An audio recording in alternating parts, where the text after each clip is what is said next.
तो हाय सामान देखी पड़ुवा आमर सेठी जने कैबर्त भाई माछ धरुछंती तो चलंतु तांको पाखकु जिबा तांको कैबर्त जाति विषय टिके तथ्य संग्रह करबा। भाईना आपण कैबर्त ना? हाँ मु कैबर्त। मो माँ कहूतिला सबुठु श्रेष्ठ जाति होची कैबर्त जाति। अच्छा भाईना आपण को जाति विषय टिके कहिबे कारण मो ब्लॉग करछि तो टिके YouTube रे अपलोड करथा।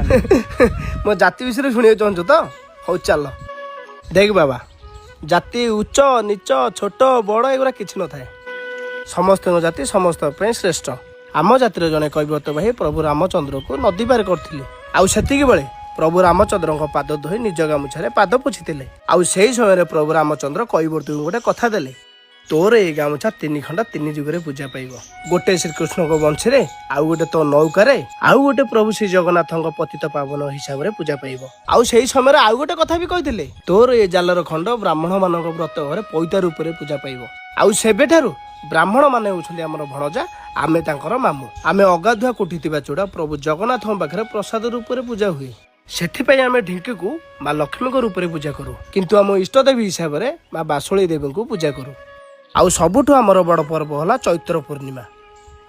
चैत्र पूर्णिमा काली बा चैत्र पूर्णिमा। अरे बापा मु आसुची केते किणा किणी करियार अछि केते फळ फळ आनियार अछि मु आसुची। भाईना टिके भाईना तम संग गोटे सेल्फी नै थांती